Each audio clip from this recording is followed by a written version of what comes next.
നമസ്കാരം, ടാക്ടിക്സിലേക്ക് സ്വാഗതം. എൻ്റെ കൂടെ ഹാരിസ് നെന്മാറ.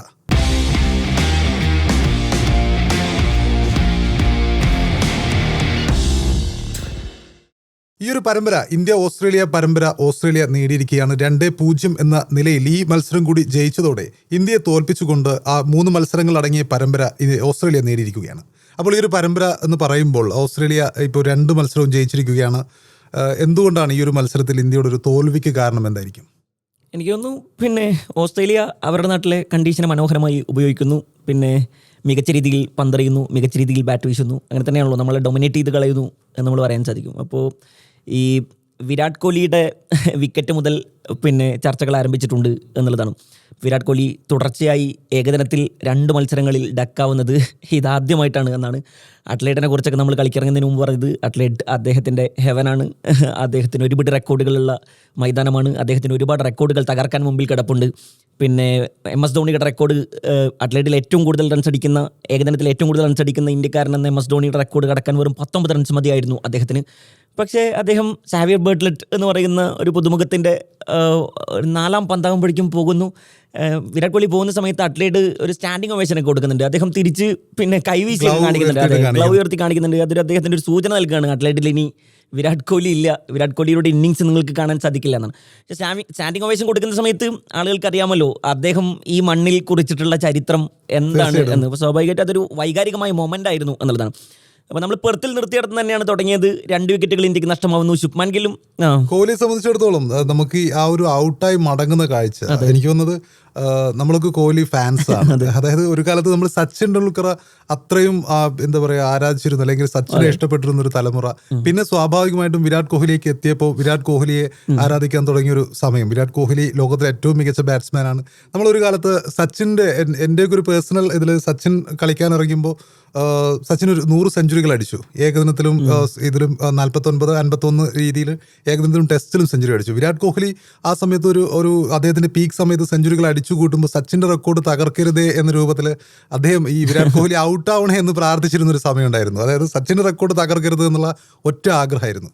പക്ഷെ പിന്നീട് വിരാട് കോഹ്ലി ഈ ദിവസം ഈ ഔട്ടായി പോകുമ്പോൾ ഒരു അവസ്ഥ എന്ന് പറയുമ്പോൾ, നമ്മൾ ഈ ദേവാസുരം സിനിമയിൽ ഈ മോഹൻലാലിനെ മംഗലശ്ശേരി നീലകണ്ഠന ശേഖരൻ അടിച്ച് ഒരു രൂപത്തിൽ പരുവത്തിലേക്ക് ആക്കി നിൽക്കുന്ന സമയത്ത് ഒടുവിൽ ഉണ്ണികൃഷ്ണൻ കാണാൻ വരുന്നുണ്ട് പെരിങ്ങോട്. അപ്പോൾ ഒടുവിൽ ഉണ്ണികൃഷ്ണൻ ആ വീട്ടിലേക്ക് കയറുന്നില്ല. മംഗലശ്ശേരി നീലകണ്ഠൻ വിളിച്ച് ചോദിക്കുകയാണ്, എന്താണോ പെരിങ്ങോടരെ അകത്തേക്ക് കയറുന്നില്ലേ? അപ്പോൾ പെരിങ്ങോട് പറയാണ്, വേണ്ട, വയ്യ, കണ്ടു നിൽക്കാൻ വയ്യ, മനസ്സിൽ ആരാധിച്ചിരുന്ന ഒരു ചിത്രമുണ്ട്, അത് അങ്ങനെ തന്നെ കിടക്കട്ടെ എന്നുള്ള രീതിയിൽ. അപ്പം വിരാട് കോഹ്ലി ഔട്ടായ പന്ത് എന്ന് പറയുമ്പോൾ, വിരാട് കോഹ്ലി അങ്ങനെയുള്ള പന്ത് ലെഗ് സൈഡ് ഗ്ലാൻസ് ചെയ്തിട്ട് എത്രയോ പ്രാവശ്യം ബൗണ്ടറി നേടുന്നതാണ്. അത്ര അപകടകാരിയായ ഒരു പന്തൊന്നും ആയിരുന്നില്ല. പക്ഷെ അദ്ദേഹത്തിൻ്റെ ഒരു ഹാൻഡ് ആൻഡ് ഐ കോർഡിനേഷൻ, ആ ഔട്ട് നമുക്ക് എന്താ കോഹ്ലിക്ക് പറ്റിയതെന്ന് ആലോചിക്കുമ്പോഴാണ് ഏറ്റവും പ്രധാനപ്പെട്ടത്. ആ വിക്കറ്റ് ഇറക്കുറ ഉറപ്പായിരുന്നു. രോഹിത് ശർമ്മക്ക് ഉറപ്പായിരുന്നു. എന്ന് പറഞ്ഞാൽ അദ്ദേഹം ഈ DRS ടൈമർ ഇങ്ങനെ പോയിക്കൊണ്ടിരിക്കുന്നുണ്ട്. അപ്പോൾ വിരാട് രോഹിത്തിൻ്റെ അടുത്തേക്ക് വരുന്നു. അവർ കുറേ സെക്കൻഡുകൾ ചർച്ച ചെയ്യുന്നുണ്ട്. പിന്നെ DRS കൊടുക്കാതെ അദ്ദേഹം തല താഴ്ത്തി മടങ്ങുന്നതാണ് നമ്മൾ കണ്ടത്. വളരെ നിസ്സഹായമായിരുന്നു. ഉള്ളിലൊരു വിങ്ങൽ, പെരിങ്ങോട്ടൊരു അവസ്ഥയാണ്, കണ്ടുനിൽക്കാൻ വയ്യ. ഈ അത്ലറ്റിലെ മത്സരത്തിന് മുമ്പ് MS ധോണി ഒരു 4-5 വർഷങ്ങൾക്ക് മുമ്പ് പറഞ്ഞൊരു ഡയലോഗ് ഭയങ്കരമായിട്ട് വൈറലായിരുന്നു എന്നുള്ളതാണ്. എന്ന് പറഞ്ഞാൽ അത്ലറ്റിൽ അദ്ദേഹത്തിൻ്റെ കാലം കഴിയുമ്പോഴേക്കും അദ്ദേഹത്തിൻ്റെ പേരിൽ ഒരു സ്റ്റാൻഡ് വന്നിരിക്കും. ഓസ്ട്രേലിയയിലെ വിശ്വപ്രസിദ്ധമായ പല പിച്ചുകളിലും വിരാട് കോഹ്ലിയുടെ പേരിൽ നിങ്ങൾക്ക് സ്റ്റാൻഡ് കാണാൻ സാധിക്കും. കാരണം ഓസ്ട്രേലിയ ഒരു ഹോം ഗ്രൗണ്ട് പോലെയാണ് പല മൈതാനങ്ങളിലും ഓസ്ട്രേലിയയിൽ വിരാട് കോഹ്ലി ബാറ്റ് വീശാറുള്ളത് എന്നാണ്. പക്ഷെ അവിടെ തന്നെ അദ്ദേഹം 2 തവണ തുടർച്ചയായി സമ്പൂജ്യനായി മടങ്ങുന്നു എന്ന് പറയുന്ന സമയത്ത് ആ കൈവീശൽ കാണുമ്പോൾ ആരാധകർ മനസ്സിൽ കാണുക അദ്ദേഹത്തിന് വിടപറച്ചിലിന്റെ സമയമാണിത് എന്നാണ്. അടുത്ത ലോകം ഓസ്ട്രേലിയയിലെങ്കിലും അദ്ദേഹത്തിന്റെ അവസാനത്തെ മത്സരം അദ്ദേഹം കളിച്ചു കഴിഞ്ഞു.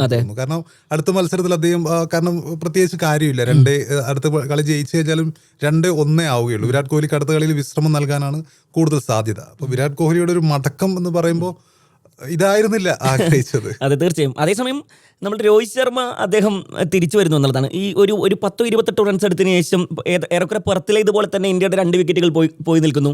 അപ്പോൾ പിന്നെ രോഹിത് ശർമ്മയും ശ്രേയസ് അയ്യരും കഴിഞ്ഞ ദിവസം പെർത്തിലെ മത്സരത്തിൽ ഇതുപോലെ തന്നെയാണ് പുറത്തായത്. പക്ഷേ അവരൂടെ പുറത്തായി കഴിഞ്ഞാൽ തീർന്നല്ലോ എന്ന് കരുതുന്നിടത്താണ് ആ 3-ാം വിക്കറ്റിൽ ഒരു സെഞ്ചുറി കൂട്ടുകെട്ട് വരുന്നത് എന്നാണ്. ആദ്യം ഒക്കെ രോഹിത് ശർമ്മ പെർത്തിലേതുപോലെ തന്നെ ആയിരുന്നു, നന്നായി സ്ട്രഗിൾ ചെയ്യുന്നുണ്ടായിരുന്നു. അതെ, ഒരു റൺസൊക്കെ വരുമ്പോഴേക്കും അദ്ദേഹം 2 അക്കം പന്തുകൾ കടന്നിട്ടുണ്ട്. അതെ, 20 റൺസൊക്കെ പൂർത്തിയാക്കുമ്പോൾ 50 പന്തുകൾ അദ്ദേഹം നേരിട്ട് കഴിഞ്ഞിട്ടുണ്ട് എന്നുള്ളതാണ്. അപ്പോൾ അതിൽ എടുത്തു പറയേണ്ടത് ജോഷ് ഹേസൽവുഡിനെയാണ്. അദ്ദേഹത്തിൻ്റെ സ്റ്റാറ്റസുകൾ എടുത്ത് നോക്കിക്കഴിഞ്ഞാൽ ഇന്ന് അദ്ദേഹത്തിന് ഒറ്റ വിക്കറ്റ് പോലും ഇല്ല. പക്ഷേ അദ്ദേഹത്തിൻ്റെ കരിയറിലെ ഏറ്റവും മികച്ച സ്പെല്ലുകളിൽ ഒന്നാണ് ഇന്ന് അഡ്ലേഡിൽ എറിഞ്ഞു പൂർത്തിയാക്കിയത് എന്നാണ്. 10 ഓവർ എറിയുന്നു, 2 മേഡിന് 29 റൺസാണ് ആകെ വിട്ട് നൽകിയത്. 43ഓളം ഡോട്ട് ബോളുകൾ അദ്ദേഹം എറിഞ്ഞു പൂർത്തിയാക്കുന്നു എന്നുള്ളതാണ്. അതെ, എന്ന് പറഞ്ഞാൽ ഈ ഫാൾസ് ഷോട്ട് ഒരു 45% അദ്ദേഹത്തിന്റെ പന്ത് പിടുത്തം കിട്ടാതെ ഇന്ത്യൻ കളിക്കാർ വല്ലാതെ പണിപ്പെടുന്നു കണ്ടു. അതുപോലെ തന്നെയാണ് ഈ ബേർട്ട്ലെറ്റ്, അദ്ദേഹം എല്ലിസിന് പകരമാണ് വരുന്നത് എന്നാണ്. അദ്ദേഹം ഒറ്റ ഓവറിലാണ് ഇന്ത്യയുടെ ടോപ്പ് ഓർഡറിനെ പൊളിച്ചങ്ങ് കൈ കൊടുത്തത് എന്നാണ്. പിന്നെയാണ് ശ്രേയസ് അയ്യർ, നമ്മൾ കഴിഞ്ഞ ചർച്ചയിലൊക്കെ പറഞ്ഞിരുന്നു റെസ്പോൺസിബിൾ ഇന്നിങ്സ് കളിക്കണമെന്നാണ്. അദ്ദേഹം ഇന്ന് റെസ്പോൺസിബിൾ ഇന്നിങ്സ് കളിക്കുന്നു. രോഹിത് ശർമ്മയുടെ ബാറ്റിൽ നമ്മൾ അദ്ദേഹത്തിന്റെ ആ പഴയ രോഹിത്തിന്റെ ഷോട്ടുകളൊക്കെ എനിക്ക് പെട്ടെന്ന് എനിക്ക് തോന്നിയൊരു കാര്യം, ഇന്നത്തെ തോൽവിയുടെ രോഹിത് ശർമ്മ മികച്ച ഫോമിൽ അദ്ദേഹത്തിന്റെ ഇന്നിങ്സ് എന്ന് പറയുമ്പോൾ 73 റൺസ് എന്ന് പറയുമ്പോൾ അത് ശരിക്കും ഒരു സ്റ്റേറ്റ്മെന്റ് തന്നെയാണ്. അതായത് രോഹിത് ശർമ്മ എഴുതി തള്ളിയവർക്ക് മുമ്പിൽ ഞാനിപ്പോഴും ഉണ്ട്, ഫോമിലുണ്ട് എന്ന രീതിയിലുള്ള സ്റ്റേറ്റ്മെന്റ് ആണ്. പക്ഷേ ഈ മത്സരത്തിലേക്ക് വരുമ്പോൾ രോഹിത് ശർമ്മയുടെ ഇന്നിങ്സ് ഉണ്ടാക്കുന്ന ഒരു ഇമ്പാക്ട് നമുക്കറിയാം. 2023 ലോകകപ്പിലും അദ്ദേഹം ക്യാപ്റ്റൻ ആയിരുന്നപ്പോൾ അദ്ദേഹം കളിച്ചിരുന്ന ഇന്നിങ്സുകളുണ്ട്. ഫിയർലെസ് അപ്രോച്ച് ആയിരുന്നു, അദ്ദേഹം അതിവേഗം റൺസ് നേടുന്നു. എതിരാളികൾ ആരായാലും സ്റ്റാർക്കായാലും ആരായാലും പുള്ളി അതിവേഗം റൺസ് നേടുന്ന ഒരു അവസ്ഥയുണ്ടായിരുന്നു. ആ സമയത്ത് അദ്ദേഹം ക്യാപ്റ്റൻ ആയിരുന്നു. അതായത് ഫോം ഔട്ട് ആയാലും പെട്ടെന്ന് ഔട്ടായാലും ക്യാപ്റ്റൻസി എന്ന നിലയിൽ എനിക്ക് ടീമിൽ സ്ഥാനം ഭദ്രമാണ് എന്ന രീതിയിൽ അങ്ങനെയുള്ള ഒരു രോഹിത് ശർമ്മയെ നമ്മൾ കണ്ടിട്ടുണ്ട്. പക്ഷേ ഇന്നത്തെ മത്സരം എന്ന് പറയുമ്പോൾ രോഹിത് ശർമ്മ കൃത്യമായിട്ടും ടീമിൽ സ്ഥാനം ഉറപ്പിക്കാൻ വേണ്ടിയിട്ടുള്ള ഒരു ഇന്നിങ്സ് പോലെയാണ് എനിക്ക് ഫീൽ ചെയ്തത്. കാരണം രോഹിത് ശർമ്മ ഇങ്ങനെയുള്ള ഇന്നിങ്സ് അല്ല ശരിക്കും നമ്മൾ പ്രതീക്ഷിക്കുന്നത്. രോഹിത് ശർമ്മ അത്രയും രോഹിത് ശർമ്മ 2015 ശേഷമാണ് ഇത്രയും പന്തുകൾ നേരിട്ട് കൊണ്ടൊരു 50 നേടുന്നത്. അപ്പം രോഹിത് ശർമ്മ ഈ ടോപ്പ് ഓർഡർ തകർന്നു നിൽക്കുന്ന സമയത്ത് നമ്മളവിടെ നിലയുറപ്പിക്കുക എന്ന് പറയുന്ന ഒരു ഉത്തരവാദിത്വം ഉണ്ടല്ലോ. കാരണം ഇനിയും വലിയ ഷോട്ടുകൾക്ക് മുതിരുക, ഒരു ഫിയർലെസ് ഇന്നിങ്സ് ഒക്കെ അവിടെ കളിക്കാൻ കഴിഞ്ഞാൽ സ്വാഭാവികമായിട്ടും പുറത്ത് ആവർത്തിക്കുമോ എന്നതായിരിക്കാം. അതുകൊണ്ടാണ് ആ 3-ാം വിക്കറ്റിൽ ഒരു സെഞ്ചുറി കൂട്ടുകെട്ട് അവിടെ വന്നതെന്നാണ്.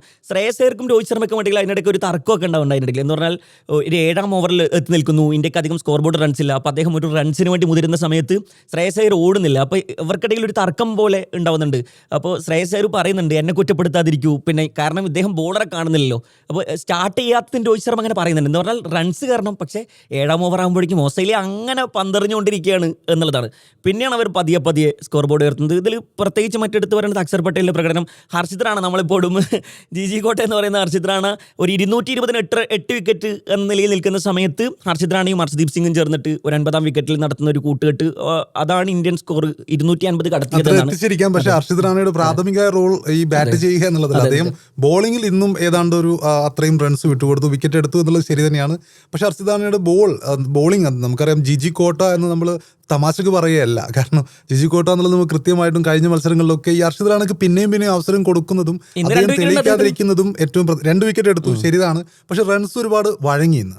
ബാറ്റിങ്ങിൽ ഓക്കെ, നമുക്ക് വാലറ്റക്കാരൻ സ്വാഭാവികമായിട്ട് എടുക്കേണ്ട റൺസ് തന്നെയാണ്. പക്ഷെ എന്നാലും ഈ മൊത്തത്തിൽ നോക്കുമ്പോൾ നമ്മുടെ ഈ മത്സരത്തിലേക്ക് വരുമ്പോൾ ഇന്നത്തെ എനിക്കൊരു അഭാവമായിട്ട് ഫീൽ ചെയ്തത് കുൽദീപ് യാദവാണ്. കാരണം കുൽദീപ് യാദവ് ആക്ച്വലി അവരുടെ സ്പിന്നറായ സാംബ 4 വിക്കറ്റ് നേടിയിട്ടുണ്ട്. കുൽദീപ് യാദവിന് തീർച്ചയായിട്ടും അദ്ദേഹത്തെ നമ്മൾ ഒരുപാട് പ്രാവശ്യം നമ്മൾ തന്നെ ഒരുപാട് വീഡിയോയുടെ തമ്പായിട്ടൊക്കെ കൊടുത്തിട്ടുണ്ട്. ഇനിയും എന്തിനാണ് ഇദ്ദേഹത്തെ മഴയിൽ നിർത്തുന്നതെന്ന് പറഞ്ഞിട്ട്. അപ്പം വീണ്ടും ഒരു പെരുമഴത്ത് തന്നെ ഇങ്ങനെ നിർത്തുകയാണ്, ടീമിൽ അവസരം ലഭിക്കുന്നില്ല എന്നുള്ളത് കുൽദീപിന്റെ എടുത്തു പറയുന്ന സമയത്ത് ഈ കുനേമാൻ പിന്നെ കഴിഞ്ഞ സാംബ ഇല്ലാത്തതുകൊണ്ട് കഴിഞ്ഞ കളി ഇറങ്ങുന്നു. കുനേമാൻ 2 വിക്കറ്റ് എടുക്കുന്നുണ്ട്. അപ്പോൾ ഈ കുനേമാനെ മാറ്റിയിട്ടാണ് സാംബ തിരിച്ചു വരുന്നത്. അഡ്ലൈഡിനെ കുറിച്ച് നമ്മൾ കഴിഞ്ഞ ചർച്ചയിലൊക്കെ ചർച്ച ചെയ്തിരുന്നു. പൊതുവേ ചർച്ച ഉണ്ടായിരുന്നു. അഡ്ലൈഡ് പൊതുവേ സ്പിന്നിനെ തുണക്കുന്ന ഒരു പിച്ചാണ്. അപ്പോൾ ഒരു സ്പെഷ്യലിസ്റ്റ് സ്പിന്നർ പിന്നെ അഡ്ലൈഡിൽ ഇറങ്ങുന്ന സമയത്ത് നമുക്ക് വേണം. വാഷിംഗ്ടൺ സുന്ദർ കഴിഞ്ഞ കളിയിൽ പിന്നെ ബാറ്റിങ്ങിൽ അദ്ദേഹം ഡെലിവർ ചെയ്തിട്ടില്ല. ഈ മത്സരത്തിലും അദ്ദേഹത്തിന് ഡെലിവർ ചെയ്യാൻ ബാറ്റിങ്ങിൽ പറ്റിയിട്ടില്ല. അപ്പോൾ സ്വാഭാവികമായിട്ടും ഒരു സ്പെഷ്യലിസ്റ്റ് സ്പിന്നർ, ഒരു ചൈനമാൻ സ്പിന്നർ നമ്മുടെ കയ്യിൽ ഉണ്ടാകുന്ന സമയത്ത് അദ്ദേഹത്തെ പരീക്ഷിക്കുക എന്ന് പറയുന്ന ഒരു പ്രാഥമികമായ ദൗത്യം ഇന്ന് നിർവഹിക്കണമായിരുന്നു എന്നുള്ളതാണ്. അദ്ദേഹം പിന്നെ സൈഡ് ബെഞ്ചിൽ ഇരിക്കുന്നത് തന്നെയാണ് നമ്മൾ കാണുന്നത് എന്നുള്ളതാണ്. അതേസമയം അവർ സ്പെഷ്യലിസ്റ്റ് സ്പിന്നർ ഇറക്കിയ സാംബയാണ് ഇന്നത്തെ മാൻ ഓഫ് ദ മാച്ച് എന്നുള്ളത് മറന്നു വരുന്നതാണ്. പിന്നെ വേറെ കുറേ പ്രകടനങ്ങൾ, ഇപ്പോൾ ഓസ്ട്രേലിയയുടെ ഒരു ട്രാൻസ്ഫോർമേഷൻ പീരീഡിലാണുള്ളത്. അപ്പോൾ അവർ കൊണ്ടുവന്ന പുതിയ കുറേ താരങ്ങളുടെ പ്രകടനങ്ങൾ വളരെ നിർണായകമായിട്ടുണ്ട് ഈ സീരീസിൽ എന്നുള്ളതാണ്. ഇപ്പോൾ കഴിഞ്ഞ കളിയിൽ പിന്നെ ഓവൻ അദ്ദേഹത്തിന് ബാറ്റിങ്ങിന് അവസരം കിട്ടിയിട്ടില്ല. ഓവനെ കുറിച്ച് നമ്മൾ പറയുന്ന സമയത്ത് T20-യിൽ പിന്നെ നന്നായി ബാറ്റ് വീശുന്ന മനുഷ്യനാണ്, വെട്ടിക്കെട്ട് പ്രകടനം നടത്തുന്ന മനുഷ്യനാണ്. ഇന്നൊരു 180-5 വിക്കറ്റൊക്കെ ഇപ്പോൾ പോകുന്ന സമയത്ത്, ഒരു ഷോട്ട് പുറത്താവുന്ന സമയത്തൊക്കെ പിന്നെ കളി തീർന്നു, ഇന്ത്യക്ക് ഒരു പ്രതീക്ഷ വരുന്ന സമയത്താണ് ഈ കൂപ്പർ കൊണോലിയും പിന്നെ ഓവനും ചേർന്നിട്ട് ഒരു നിർണായകമായ ഒരു 50 പാർട്ട്ണർഷിപ്പ് അവിടെ നടത്തുന്നതെന്നാണ്. ഓവൻ ഒരു T20 മോഡിലൊക്കെയാണ് ബാറ്റ് വീശി അദ്ദേഹം 3 6 ഒക്കെ അടിക്കുന്നുണ്ട്. അതേസമയം തന്നെ കൂപ്പർ കൊണോലി അവിടെ പുറത്താവാൻ നിൽക്കുന്നു. ആ കൂട്ടുകെട്ട് വളരെ നിർണായകമായിരുന്നു. പിന്നെ ഫോം ഔട്ടിന്റെ പേരിൽ വലിയ വിമർശനങ്ങൾ ഏറ്റുവാങ്ങിയ ഷോട്ട് മാർച്ചും ഹെഡും പുറത്തായതിനു ശേഷം നമ്മൾ പ്രതീക്ഷയോടെ നിൽക്കുന്ന സമയത്താണ് ഷോട്ട് അപ്രതീക്ഷിതമായി ഡെലിവറി ചെയ്യുന്നത്. അപ്പോൾ ഇങ്ങനെ കുറേ പിന്നെ മികച്ച പ്രകടനങ്ങൾ കൂടിയാണ്. അവരുടെ ട്രാൻസ്ഫോർമേഷൻ പീരീഡിലാണ് എന്ന് പറഞ്ഞാൽ പിന്നെ അനുഭവ സമ്പത്തേറെയുള്ള കളിക്കാർ ഒരുപാടുണ്ട്. കാരി ഉണ്ട്, പിന്നെ മിച്ചൽ മാർച്ച് ഉണ്ട്, ട്രാവിസ് ഹെഡ് ഉണ്ട്, സ്റ്റാർക്ക് ഉണ്ട്, ഹേസൽവുഡ് ഒക്കെ ഉണ്ട്. അതേസമയം തന്നെ കുറേയധികം പുതുമുഖ താരങ്ങളുണ്ട്. അവരൊക്കെ ഡെലിവറി ചെയ്യുന്നുണ്ട് എന്നുള്ളതാണ്. സാവേ ബേർഡ്ലെറ്റ് അടക്കം 12 അദ്ദേഹം 3 വിക്കറ്റാണ് എടുത്ത വിക്കറ്റുകളിൽ 2 പിന്നെ ടോപ്പ് ഓർഡർ വിക്കറ്റാണ്, പിന്നെ സുന്ദറിന്റെ വിക്കറ്റാണ് അദ്ദേഹം എടുക്കുന്നത് എന്നുള്ളതാണ്. അപ്പോൾ മറ്റൊരു കാര്യം എനിക്ക് തോന്നിയൊരു കാര്യം, ഇന്ത്യയെ സംബന്ധിച്ചിടത്തോളം ഇന്ത്യയുടെ ബാറ്റിംഗ് ഓർഡർ വലിയൊരു പ്രശ്നമാണ്. കാരണം രോഹിത് ശർമ്മ വിരാട് കോഹ്ലിയൊക്കെ പെട്ടെന്ന് ഔട്ടാവുന്നു. വിരാട് കോഹ്ലിയുടെ ഫോം ഔട്ട് ഞാനിപ്പോൾ ഒന്നും പറയുന്നില്ല. കാരണം നമ്മൾ പ്രതീക്ഷിക്കുന്ന അടുത്ത കളിയിലെങ്കിലും അദ്ദേഹം തിരിച്ചു വരണം. അദ്ദേഹം ഒരിക്കലും ഈ പെട്ടെന്ന് റിട്ടയർ ചെയ്യരുത്, അങ്ങനെ ഒരു പ്രഖ്യാപനം നടത്തരുത് എന്നുള്ളത് തന്നെയാണ് എനിക്ക് ഒരു പേഴ്സണലി വിരാട് കോഹ്ലി ആരാധകൻ എന്നുള്ള നിലയിൽ പറയാനുള്ളത്. കാരണം വിരാട് കോഹ്ലിയുടെ ശരിക്കും വിരാട് കോഹ്ലിക്ക് സംഭവിച്ചു കൊണ്ടിരിക്കുന്നത് ഒരു വലിയൊരു ചോദ്യചിഹ്നമാണ്. കാരണം രവിശാസ്ത്രി കോച്ചായിരുന്ന സമയത്ത് വിരാട് കോഹ്ലി രവിശാസ്ത്രി എന്ന് പറയുമ്പോൾ ഏറ്റവും നല്ല കോച്ച് ക്യാപ്റ്റൻ കോംബോ ആയിരുന്നു. ടെസ്റ്റിൽ ഒരുപാട് വിജയങ്ങൾ നേടുന്നു, ഏകദിനത്തിൽ വിജയങ്ങൾ നേടുന്നു.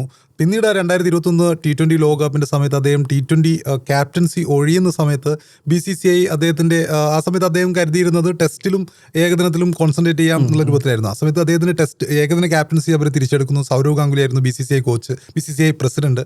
അങ്ങനെ അതിനുശേഷം, അതായത് രവിശാസ്ത്രി കോച്ച് പദവി വിട്ടതിന് ശേഷം അദ്ദേഹത്തിന് ശനിദർശയാണ് സംഭവിച്ചുകൊണ്ടിരിക്കുന്നത്. അപ്പം ഈ മത്സരത്തിലേക്ക് വരുമ്പോൾ വിരാട് കോഹ്ലി ഫോം ഔട്ടായി എന്നുള്ളത് ശരിയാണ്. ശുഭ്മാൻ ഗില്ലും നമ്മുടെ നെക്സ്റ്റ് ബിഗ് തിങ്, നമ്മുടെ ക്യാപ്റ്റൻ, അദ്ദേഹവും ഫോം ഔട്ട് ആയിരുന്നു. പിന്നെയുള്ളത് ഒരു ബാറ്റിംഗ് ഓർഡർ വലിയൊരു കൺസേൺ ആണ്. കാരണം നമ്മൾ നിതീഷ് കുമാർ റെഡ്ഡി എന്ന താരത്തെ ഒരു ഹിറ്ററായിട്ടാണ് എടുത്തിരിക്കുന്നത്. പക്ഷേ വാഷിംഗ്ടൺ സുന്ദറും കഴിഞ്ഞിട്ടാണ് നിതീഷ് കുമാർ റെഡ്ഡിയെ ഈ കളത്തിലേക്ക് ഇറക്കുന്നത്. അവിടെ നമുക്കൊരു വലിയൊരു ഫോൾട്ട് അവിടെ വന്നിട്ടുണ്ട്. KL രാഹുൽ, അതുപോലെ തന്നെ KL രാഹുലിൻ്റെ പൊസിഷനുമായി ബന്ധപ്പെട്ട് നമുക്ക് വലിയ ചർച്ചയുണ്ട്. എന്ന് പറഞ്ഞാൽ ഇന്ന് ലെഫ്റ്റ് റൈറ്റ് ഹോം കോംബോ പലയിടത്തും നമ്മൾ പരീക്ഷിക്കാൻ വിട്ടുപോയിട്ടുണ്ട് എന്നുള്ളതാണ്. ഇപ്പോൾ പിന്നെ അക്സർ പട്ടേൽ പക്ഷേ അതേസമയം തന്നെ എല്ലാ കളികളും ഡെലിവറി ചെയ്യുന്നുണ്ട്. എനിക്ക് തോന്നുന്നു പിന്നെ സമീപകാലത്ത് ഇന്ത്യ കണ്ടിട്ടുള്ള ഒരു കൺസിസ്റ്റന്റ് ആയി ആരും അധികം അങ്ങനെ ശ്ലാഘിച്ചിട്ടൊന്നും കാണാറില്ല. പക്ഷേ അക്സർ പട്ടേൽ കഴിഞ്ഞ T20 ലോകകപ്പിൽ അടക്കം ഫൈനൽ ഇന്നിംഗ്സ് വളരെ നിർണായകമായിരുന്നു. അക്സർ പട്ടേലിന്റെ ഇന്നിംഗ്സുകൾ പിന്നെ വളരെ നിർണായകമായിരുന്നു. ഈ 2 മത്സരങ്ങളിലും ഒന്നാമത്തെ ഏകദിനം എടുത്താലും രണ്ടാമത്തെ ഏകദിനം എടുത്താലും അദ്ദേഹം ബോളിംഗിലും ബാറ്റിംഗിലും പിന്നെ നിർണായക പ്രകടനങ്ങൾ ഇന്ത്യക്ക് വേണ്ടി കാഴ്ചവെക്കുന്നുണ്ടെന്നാണ്. ഇന്ന് 44 റൺസ് അദ്ദേഹം എടുക്കുന്നുണ്ട് എന്നുള്ളതാണ്. അപ്പോൾ പിന്നെ ഇന്ത്യയിൽ കൺസിസ്റ്റന്റായി ബാറ്റ് വീശിക്കൊണ്ടിരിക്കുന്ന, കൺസിസ്റ്റന്റായി ഡെലിവറി ചെയ്തുകൊണ്ടിരിക്കുന്ന പിന്നെ ഒരു താരമാണ് അക്സർ പട്ടേൽ എന്ന് പറയുന്നത്. തീർച്ചയായിട്ടും അത് ഈ രോഹിത് ശർമ്മയുടെ ഇന്നിങ്സ് നമുക്ക് അദ്ദേഹം ഈ മത്സരത്തിൽ അദ്ദേഹം സ്റ്റാൻഡ് ചെയ്ത് കളിച്ചു. അദ്ദേഹം ഇത്രയോ കിലോ ഒക്കെ കുറച്ചിട്ട് ഫിറ്റൊക്കെ ആയിട്ട് വന്നു. പക്ഷേ എനിക്ക് തോന്നുന്നത് അദ്ദേഹം പഴയ അപ്രോച്ച് തന്നെ തുടരണം എന്നാണ് എനിക്ക് തോന്നുന്നത്. കാരണം ആ ഒരു അഗ്രസീവ് സ്റ്റൈൽ അദ്ദേഹത്തിന് അജിത് അഗാർക്കർ, നമ്മുടെ BCCI സെലക്ടറായ അജിത് അഗാർക്കറും ഗൗതം ഗംഭീറും അങ്ങനെ ഒരു ഫ്രീഡം അല്ലെങ്കിൽ ക്യാപ്റ്റൻ ശുഭ്മാൻ ഗില്ലിയൊക്കെ കൂടിയിട്ട് അങ്ങനെ ഒരു ഫ്രീഡം അദ്ദേഹത്തിന് നൽകണം എന്നുള്ളതാണ് ഒരു പ്രധാനപ്പെട്ട കാര്യം. കാരണം അങ്ങനെയാണെങ്കിൽ മാത്രമാണ് നമുക്കൊരു അഗ്രസീവ് സ്റ്റൈലുള്ളൊരു അപ്രോച്ച് ലഭിക്കുകയുള്ളൂ. അങ്ങനെയാണെങ്കിലാണ് ഒരു അഗ്രസീവ് തുടക്കം നമുക്ക് കിട്ടുകയുള്ളൂ. അതെ, ഇതിൽ മറ്റൊന്ന് പറയാനുള്ളത് ഇപ്പോൾ വിരാട് കോഹ്ലിയും രോഹിത് ശർമ്മ, ഇപ്പോൾ രോഹിത് ശർമ്മ 2ാം മത്സരത്തിൽ ഡെലിവറി ചെയ്തിട്ടുണ്ടെങ്കിലും വിരാട് കോഹ്ലിയുടെ ഫോം ഔട്ട് വലിയ ചർച്ചകൾ മറ്റൊന്ന് ഉയർത്തുക എന്ന് പറഞ്ഞാൽ ഈ യശസ്വി ജയ്സ്വാൾ പുറത്തിരിപ്പുണ്ട്, ഒരുപടി പുതുമുഖ താരങ്ങൾ പുറത്തിരിപ്പുണ്ട്. അപ്പോൾ അടുത്ത ലോകകപ്പിലേക്ക് നിങ്ങൾ പോകുന്ന സമയത്ത് എന്ത് ബ്ലെൻഡാണ് നിങ്ങൾ ടീമിൽ പിന്നെ നടത്തുക എന്ന് പറഞ്ഞാൽ പിന്നെ അനുഭവ സമ്പത്ത്, അതുപോലെ തന്നെ ചെറുപ്പം, ഇതിൽ നിങ്ങൾ പിന്നെ വിരാട് കോഹ്ലിയെയും രോഹിത് ശർമ്മയെയും അവരുടെ ചരിത്രം പറഞ്ഞുകൊണ്ട് നിലനിർത്തുമോ, അതോ അഭിഷേക് ശർമ്മയെ പോലെ ഇനിയും അവസരം കിട്ടാത്ത യശസ്വി ജയ്സ്വാളിനെ പോലെ എല്ലാ ഫോർമാറ്റുകളിലും സൂര്യവംശിയെ പോലുള്ള ആളുകൾ പുറത്തു നിൽക്കുന്നുണ്ട്. അതെ, വൈഭവ് സൂര്യവംശിക്ക് കളിക്കാനായിട്ടില്ല എന്നുള്ളത് മറ്റൊന്നാണ്. പിന്നെ പ്രായമൊന്നുമില്ല, കാരണം അദ്ദേഹം ഓൾറെഡി ഇപ്പൊ നല്ല ഫോമിൽ കളിച്ചുകൊണ്ടിരിക്കുക. ഇന്ത്യക്ക് വേണ്ടിയിട്ടും നമുക്കറിയാം സച്ചിൻ 16-ാം വയസ്സിലാണ് ക്രിക്കറ്റിലേക്ക് വന്നത്. അപ്പോൾ അങ്ങനെ അവസരം കാത്ത് നിൽക്കുന്ന കുറേ അധികം മനുഷ്യന്മാരുണ്ട്, എല്ലാ ഫോർമാറ്റിലും കളിച്ച് തെളിയിച്ച മനുഷ്യന്മാരുണ്ട്. പ്രത്യേകിച്ച് ഇതിൽ യശസ്വി ജയ്സ്വാളിന്റെ പേര് എടുത്തു പറഞ്ഞേ മതിയാവും എന്നാണ്. അടുത്ത ഏകദിന ലോകകപ്പ് എടുക്കുന്ന സമയത്ത് അദ്ദേഹം ടീമിലേക്ക് തിരിച്ചു വരിക എന്നുള്ള, അല്ലെങ്കിൽ ടീമിൽ അദ്ദേഹത്തിന് ഇടമുണ്ടാവുക എന്ന്. ആ സമയത്താണ് ഇവിടെ വിരാട് കോഹ്ലി സ്ഥിരമായിട്ട് ഡെലിവറി ചെയ്യാൻ വിട്ടുപോകുന്നു. രോഹിത് ശർമ്മയെ നമുക്ക് അങ്ങനെ പ്രതീക്ഷിക്കാനൊന്നും പറ്റില്ല. അടുത്ത മത്സരത്തിൽ അദ്ദേഹത്തിന്റെ പ്രകടനം നോക്കണം, വരും മത്സരങ്ങളിൽ പ്രകടനങ്ങൾ എടുത്തു നോക്കണം എന്നുള്ളതാണ്. അപ്പോൾ പുറത്തിരിക്കുന്ന പുതുമുഖ താരങ്ങൾക്ക് എന്ത് അവസരം കൊടുക്കാമായിരുന്നില്ല ഇവർക്കൊക്കെ എന്നൊരു ചർച്ച സോഷ്യൽ മീഡിയയിൽ സ്വാഭാവികമായിട്ടും ഉയർന്നു വരും എന്നുള്ളത് ഒരു റിയാലിറ്റിയാണ്. മറ്റൊരു ചോദ്യം, ഒരൊറ്റ ചോദ്യം, ആരിസിന് തോന്നുന്നുണ്ടോ വിരാട് കോഹ്ലി അടുത്ത ദിവസങ്ങൾക്കിടയിൽ അല്ലെങ്കിൽ അടുത്ത 24 മണിക്കൂറിനിടയിൽ വിരമിക്കൽ തീരുമാനം പ്രഖ്യാപിക്കുമെന്ന് തോന്നുന്നു? ഇല്ല, അടുത്ത 24 ഇപ്പോൾ ബോർഡർ ഗവാസ്കർ ട്രോഫിയിൽ നമ്മൾ ഇതുപോലൊരു സംഗതി കണ്ടിരുന്നു. എന്ന് പറഞ്ഞാൽ അദ്ദേഹം 8 തവണയാണ് ഔട്ട്സൈഡ് എഡ്ജിൽ നിന്ന് പുറത്താവുന്നത്. അപ്പോൾ അദ്ദേഹത്തിന് ഡെലിവറി ചെയ്യാൻ നിരന്തരം പരാജയപ്പെടുന്നു. പിന്നെ നമ്മൾ അപ്രതീക്ഷിതമായിട്ട് അദ്ദേഹത്തിന്റെ വിരമിക്കൽ പ്രഖ്യാപനം കാണുന്നതാണ്. പക്ഷേ ഏകദിനത്തിൽ അദ്ദേഹം അങ്ങനെ വിരമിക്കും എന്ന് എനിക്ക് തോന്നുന്നില്ല. എനിക്ക് തോന്നുന്നൊരു മറ്റൊരു കാര്യം, ഇന്ത്യൻ സെലക്ടേഴ്സ് ഈ ഒരു തോൽവിക്ക് സെലക്ടേഴ്സിനും ഒരു പങ്കുണ്ടെന്ന് തോന്നുന്നു. കാരണം ഈ നമ്മുടെ ഏറ്റവും പ്രധാനപ്പെട്ട ബോളറാണ് ജസ്പ്രീത് ബുംറ. ബുംറയ്ക്ക് ഈ ഒരു വൺ ഡേ സീരീസിൽ, അതായത് ഓസ്ട്രേലിയക്കെതിരെയുള്ള പരമ്പര എന്ന് പറയുമ്പോൾ ലോക ക്രിക്കറ്റിൽ അത്രയും ജയൻസ് ആയിട്ടുള്ള ഒരു ടീമിനെതിരെയുള്ള പരമ്പരയിൽ തീർച്ചയായിട്ടും ബുംറ വേണം. അതായത് നമ്പർ 1 ടീമാണ് ഓസ്ട്രേലിയ. പക്ഷേ ബുംറയ്ക്ക് കഴിഞ്ഞ വെസ്റ്റ് ഇൻഡീസിനെതിരെയുള്ള ടെസ്റ്റ് പരമ്പരയിൽ അവസരം നൽകുന്നു, 2 ടെസ്റ്റും കളിപ്പിക്കുന്നു. അതും വെസ്റ്റ് ഇൻഡീസ് ലോക ടെസ്റ്റ് റാങ്കിങ്ങിൽ ഏറ്റവും താഴെ 8ാമതുള്ള ടീമാണ്.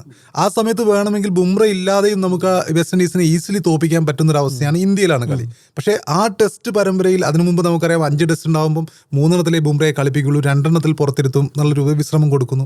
ഈ വെസ്റ്റ് ഇൻഡീസിനെതിരെ ടെസ്റ്റ് പരമ്പരയിൽ അദ്ദേഹത്തിന് അദ്ദേഹത്തെ കളിപ്പിക്കുന്നു. പക്ഷേ ഏറ്റവും പ്രധാനപ്പെട്ട ഈ ടൂർണമെന്റിൽ അദ്ദേഹത്തിന് വിശ്രമം നൽകുന്നു. അതൊരു വലിയൊരു കൺസേൺ തന്നെയാണ്. കാരണം ബുംറയെ ഉപയോഗിക്കേണ്ട വിധം കൃത്യമായിട്ടും അജിത് അഗാർക്കർ അവിടെ ഒരു മിസ്റ്റേക്ക് സംഭവിച്ചിട്ടുണ്ടെന്ന്. പിന്നെയുള്ള ജഡേജയ്ക്കും വിശ്രമം നൽകുന്നു. മധ്യനിരയിൽ സഞ്ജു സാംസൺ പോലത്തെ ഒരു ബാറ്റ്സ്മാൻ വേണമെന്ന് നമ്മൾ മുമ്പ് പറഞ്ഞിട്ടുണ്ട്. അപ്പം മൊത്തത്തിൽ നോക്കുമ്പോൾ ഈ സെലക്ഷന് എന്തെങ്കിലും പിഴവുകൾ ഉള്ളതായിട്ട് തോന്നുന്നുണ്ടോ? സെലക്ഷനിലെ പിഴവുകൾ ഇപ്പോൾ ജഡേജയുടെ ഒക്കെ പറയുകയാണെങ്കിൽ പിന്നെ 2 ലെഫ്റ്റ് ആം സ്പിന്നർമാരെ കൊണ്ടുപോകുന്നില്ല എന്നുള്ള റീസൺ ആയിരുന്നു അന്ന് അജിത് അഗാർക്കർ പറഞ്ഞിരുന്നതെന്നാണ്. പക്ഷേ ഈ വിന്നിംഗ് ഫോർമുല എന്ന് പറയുന്ന ഒരു ഫോർമുലയെക്കുറിച്ച് നമുക്ക് വേണമെങ്കിൽ ന്യായീകരിക്കാൻ സാധിക്കും. പിന്നെ എന്തുകൊണ്ട് ടീം മാറ്റുന്നില്ല, ഞങ്ങൾ ആദ്യ ഇപ്പോൾ അതൊക്കെ വലിയ ടൂർണമെൻറ്റുകളിൽ പറയാൻ സാധിക്കുമെന്നുള്ളതാണ്. പക്ഷേ ആദ്യ കളിയിൽ പരാജയപ്പെട്ട ആളുകളെ വീണ്ടും പരീക്ഷിക്കുക, എന്നാൽ അതിനേക്കാൾ നല്ല ഓപ്ഷനുകൾ നമ്മുടെ കയ്യിൽ ഉണ്ടായിരിക്കെ എന്ന് പറയുന്ന സമയത്ത് അതിൽ ശരിക്കും സ്വാഭാവികമായിട്ടും ചോദ്യം ചെയ്യപ്പെടും എന്നുള്ളതാണ്. അതിലാണ് നമ്മൾ ഈ കുൽദീപ് യാദവിൻ്റെയും പ്രസിദ്ധ് കൃഷ്ണ അടക്കമുള്ള ആളുകളുടെ പേര് നമ്മളിങ്ങനെ പറയുക എന്നുള്ളതാണ്. ടീം ഫോർമേഷൻ ഇപ്പോൾ കഴിഞ്ഞ അതേ ടീമിനെ നിലനിർത്തുക, അതാണ് വിന്നിംഗ് ഫോർമുല തുടരുക എന്ന് പറയുന്നത്. ഇപ്പോൾ വിജയിച്ച ടീമിനെ നിലനിർത്തുക എന്നൊക്കെ പറയുന്നതിൽ നമുക്ക് സാധാരണമാണ്. പക്ഷേ പരീക്ഷിച്ച് പരാജയപ്പെട്ടവരെ മാറ്റി, അതും നിർണായകമായ ഒരു മത്സരത്തിൽ മറ്റൊരാളെ പരീക്ഷിക്കുന്നതിനെ കുറിച്ച് ആലോചിച്ചാൽ എന്താണ്. ഓസ്ട്രേലിയ നോക്കും നിങ്ങൾ, 2 കളിയിലും അവർക്ക് മാറ്റി. ഇപ്പോൾ സാംബ തിരിച്ചു വരുന്ന സമയത്ത് കുനേമ നന്നായി ഡെലിവറി ചെയ്യുന്ന ഒരു മനുഷ്യനാണ് മാറി നിൽക്കുന്നത്. എല്ലീസിനെ മാറ്റിയിട്ടാണ് പിന്നെ ബേർട്ട്ലെറ്റിന് അവസരം കൊടുക്കുന്നത്. അദ്ദേഹം വന്ന് 3 വിക്കറ്റ് എടുക്കുന്നു. അപ്പോൾ ഇതിൽ അവസരം കൊടുക്കാതെ ഇങ്ങനെ പിന്നെ ഡ്രസ്സിംഗ് റൂമിൽ കാത്തിരിക്കുന്ന ഇന്ത്യൻ താരങ്ങളെ കുറിച്ചുള്ള ചർച്ചകൾ സ്വാഭാവികമായിട്ടും ഉയർന്നു വരും എന്നുള്ളതാണ്. അപ്പോൾ നെക്സ്റ്റ് മത്സരം, അടുത്ത മത്സരം അപ്രസക്തമായാണ്. എന്നാലും അടുത്ത മത്സരത്തിൽ ഈ എന്തായിരിക്കും ഇന്ത്യ ഈ സീനിയർ പ്ലേയേഴ്സിനെ മാറ്റി നിർത്താനുള്ള സാധ്യത? സീനിയർ പ്ലേയേഴ്സിനെ മാറ്റി നിർത്താൻ സാധ്യതയില്ല. പക്ഷേ അതേസമയം തന്നെ ഈ അവസരം കൊടുക്കും, കുൽദീപ് യാദവിന് ഇനി അവസരം കൊടുക്കാൻ സാധ്യതയുണ്ട്. അതുപോലെ പ്രസിദ്ധ് കൃഷ്ണയെ പരീക്ഷിക്കാൻ സാധ്യതയുണ്ട് എന്നെനിക്ക് തോന്നുന്നു.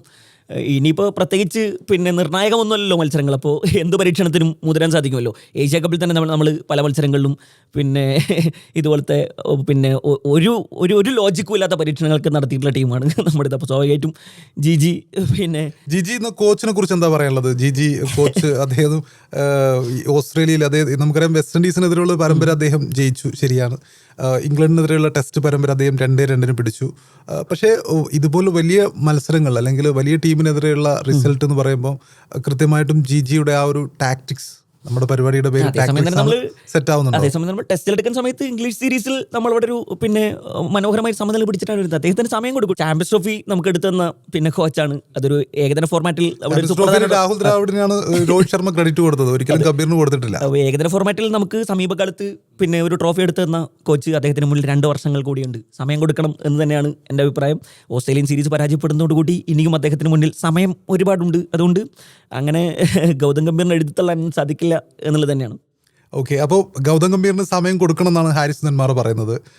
ഗൗതം ഗംഭീർ അതേപോലെ സീനിയർ പ്ലേയേഴ്സായ രോഹിത് ശർമ്മയ്ക്കും വിരാട് കോഹ്ലിക്കും കൂടി സമയം കൊടുക്കണം. കാരണം ഈ 2 മത്സരങ്ങളുടെ പേരിൽ വിരാട് കോഹ്ലി എഴുതിത്തള്ളാൻ കഴിയില്ല, രോഹിത് ശർമ്മ എഴുതിത്തള്ളാൻ കഴിയില്ല. അടുത്ത ലോകകപ്പ് വരാനിരിക്കുകയാണ്. ഇന്ത്യക്ക് വളരെ കുറച്ച് ഏകദിന മത്സരങ്ങളേ ഉള്ളൂ. ഓസ്ട്രേലിയക്കെതിരെയുള്ള ഈ ഒരു തോൽവി എന്ന് പറയുമ്പോൾ എന്നെ സംബന്ധിച്ചിടത്തോളം അല്ലെങ്കിൽ നമ്മളെ സംബന്ധിച്ചിടത്തോളം ഒരു അപ്രതീക്ഷിത തോൽവിയൊന്നുമല്ല. കാരണം ഓസ്ട്രേലിയയുടെ നാട്ടിലാണ്, ഓസ്ട്രേലിയക്ക് ഈസിലി ജയിക്കാൻ പറ്റുന്നൊരു സിറ്റുവേഷനാണ്, ബൗൺസി പിച്ചുകളാണ്. എങ്കിൽ കൂടിയും ഇന്ത്യയുടെ ഫൈറ്റ് എന്ന് പറയുമ്പോൾ ഈ ഒരു മത്സരത്തിൽ 2 വിക്കറ്റിന് മാത്രമാണ് ഓസ്ട്രേലിയക്ക് ജയിക്കാൻ കഴിഞ്ഞിട്ടുള്ളത്. അതൊരു പോസിറ്റീവ് തന്നെയാണ്. അപ്പോൾ അടുത്ത മത്സരത്തിൽ, അപ്രസക്തമായ അടുത്ത മത്സരത്തിൽ രോഹിത് ശർമ്മയ്ക്കോ അല്ലെങ്കിൽ വിരാട് കോഹ്ലിക്കോ വിശ്രമം നൽകുമോ എന്നുള്ളതാണ് അടുത്ത ഏറ്റവും പ്രധാനപ്പെട്ട ചോദ്യം. അതുപോലെ അടുത്ത 24 മണിക്കൂറിനുള്ളിൽ വിരാട് കോഹ്ലി എന്തെങ്കിലും നിർണായകമായ തീരുമാനങ്ങൾ എടുക്കുമോ എന്നുള്ളതും പ്രധാനപ്പെട്ട ചോദ്യമാണ്. നമുക്ക് കാത്തിരുന്ന് കാണാം. ടാക്ടിക്സ് ഇത് അവസാനിക്കുന്നു.